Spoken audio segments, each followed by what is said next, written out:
कहते हैं मृत्यु अटल है, जो जन्मा है उसका जाना निश्चित है। राजा हो या रंग, ज्ञानी हो या मूर्ख, अमीर हो या गरीब, मृत्यु सबके द्वार एक दिन दस्तक देती है। लेकिन क्या आपने कभी सुना है कि किसी ने सिर्फ अपने ईश्वर पर अडिग विश्वास और भक्ति के बल पर मृत्यु को टाल दिया हो? आज हम आपको एक ऐसी अविश्वसनीय सच्ची घटना सुनाने जा रहे हैं, जहां एक आम इंसान ने सिर्फ अपने ईश्वर पर अटूट विश्वास के दम पर मृत्यु को मात दे दी। यह कहानी है उत्तर भारत के एक छोटे से गांव नरेहटी की, जो गंगा के किनारे बसा एक शांत प्राकृतिक सौंदर्य से भरपूर गांव है। यहाँ के लोग सरल, सच्चे और धार्मिक प्रवृत्ति के हैं। सुबह सुबह मंदिर की घंटियों की आवाज, आरती के स्वर और गंगाजल की ठंडी लहरें गांव की आत्मा बन चुके हैं। इसी गांव में रहते थे हरिनाथ शर्मा, जिन्हें लोग स्नेह से बाबा हरिनाथ कहा करते थे। उम्र लगभग 73 वर्ष, शरीर दुर्बल लेकिन आंखों में अद्भुत तेज।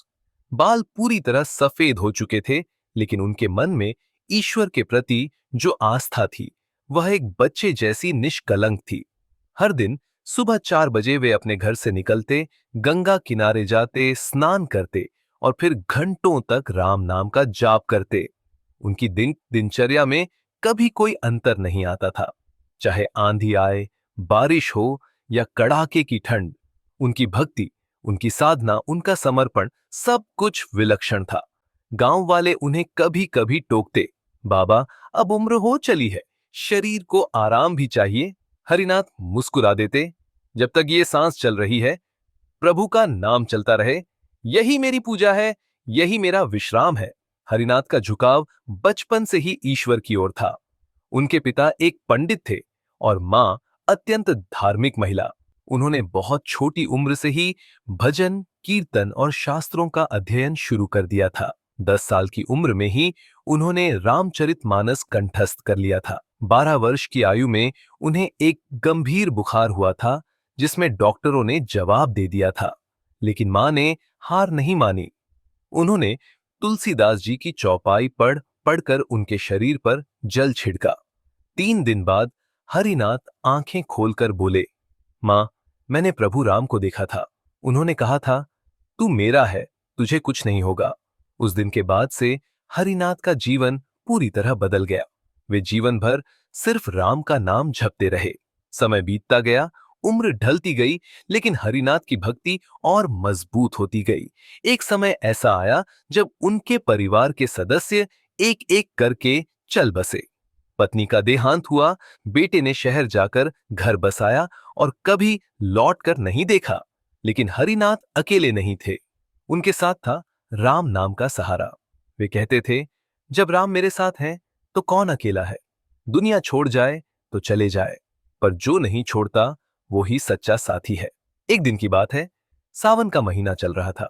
बारिश की बूंदें पड़ने जैसे संगीत बजा रही थीं। हरिनाथ हमेशा की तरह गंगा किनारे स्नान करने गए, लेकिन लौटते वक्त अचानक बेहोश होकर गिर पड़े। गांव वाले दौड़े, उन्हें अस्पताल पहुंचाया गया। डॉक्टरों ने कहा, इनके शरीर ने प्रतिक्रिया देना बंद कर दिया है, दिल की धड़कन बहुत धीमी हो गई है, ये कोमा में जा रहे हैं, अब सिर्फ चमत्कार ही इन्हें बचा सकता है। 3 दिन तक आईसीयू में वे बिना किसी प्रतिक्रिया के पड़े रहे। कोई हलचल नहीं, कोई प्रतिक्रिया नहीं। लेकिन उस तीसरे दिन कुछ ऐसा हुआ जिसे देखकर डॉक्टर, नर्स और गांव वाले सब दंग रह गए।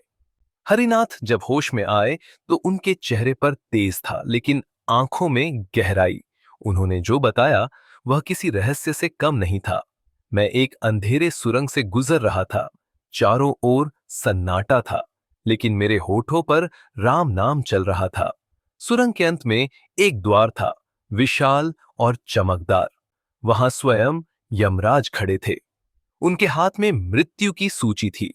उन्होंने मेरी ओर देखा और कहा, हरिनाथ, तुम्हारा समय पूरा हुआ, चलो अब।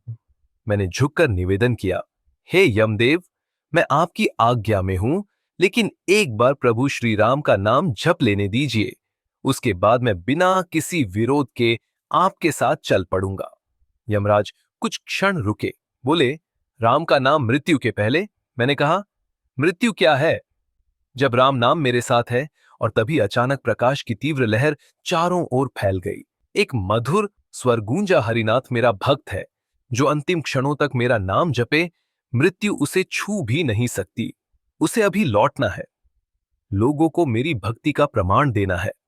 यमराज ने सिर झुकाया और द्वार अदृश्य हो गया। मैं वापस उसी सुरंग से लौटा और मेरी चेतना फिर से शरीर में आ गई। डॉक्टर हैरान थे। मेडिकल रिपोर्ट्स कहती थीं कि हरिनाथ के ब्रेन ने काम करना बंद कर दिया था। हार्ट बीट न के बराबर थी, लेकिन अब वे पूरी चेतना में थे, बोल रहे थे, मुस्कुरा रहे थे। डॉक्टरों ने कहा, आ आ इस उम्र में इस अवस्था से वापस आना असंभव था। यह किसी दिव्य शक्ति का काम है। गांव वाले जानते थे, ये चमत्कार नहीं था, ये राम नाम की महिमा थी। उस घटना के बाद हरिनाथ का जीवन और भी प्रकाशमय हो गया। अब वे केवल साधक नहीं, बल्कि एक प्रेरणा बन चुके थे। दूर दूर से लोग उनके दर्शन करने आते, उनसे जीवन, भक्ति, विश्वास और मृत्यु पर चर्चा करते। उन्होंने एक छोटी सी कुटिया गंगा तट पर बनाई, जहां वे प्रतिदिन भजन करते, लोगों को राम कथा सुनाते। उन्होंने कई युवाओं को अध्यात्म की ओर मोड़ा। हर दिन सैकड़ों लोग उनके पास आते थे और एक ही सवाल पूछते, बाबा, मृत्यु से डर लगता है, क्या करें? हरिनाथ उत्तर देते, मृत्यु से डरने की जरूरत नहीं है। जब तक सांसें हैं, प्रभु का नाम जपो। जब राम तुम्हारे होंठों पर होंगे, मृत्यु भी तुम्हें प्रणाम करेगी। जल्द ही उनकी कहानी मीडिया में आई। अखबारों में छपी हेडलाइन थी, राम नाम के भक्त ने मृत्यु को दी मात। उन पर एक डॉक्यूमेंट्री बनी, जिसमें उनके अनुभव, जीवन शैली और भक्ति को दर्शाया गया। डॉक्टरों, वैज्ञानिकों और धार्मिक गुरुओं ने उनकी घटना पर गहन विचार किया, लेकिन हर किसी का एक ही निष्कर्ष था, यह सिर्फ और सिर्फ भक्ति का चमत्कार था। आज हरिनाथ बाबा 92 वर्ष के हैं, बेहद शांत, सरल और संतुलित जीवन जीते हैं। वे प्रतिदिन कहते हैं, हम जीवन की दौड़ में बहुत कुछ हासिल करना चाहते हैं, लेकिन मृत्यु निश्चित है। सवाल ये नहीं कि हम कब मरेंगे, सवाल ये है कि जब वह समय आएगा, क्या हम तैयार होंगे? अगर उत्तर नहीं है, तो अभी से तैयार हो जाइए। प्रभु का नाम जपिए, क्योंकि जिसके होंठों पर राम है, उसके जीवन में कोई भ्रम नहीं, कोई डर नहीं और मृत्यु की कोई शक्ति नहीं। अगर ये कहानी आपको प्रेरणादायक लगी हो, तो वीडियो को लाइक करें, कमेंट में जय श्री राम लिखें और हमारे चैनल को सब्सक्राइब करें। हम फिर मिलेंगे एक और चमत्कारी भक्ति कथा के साथ।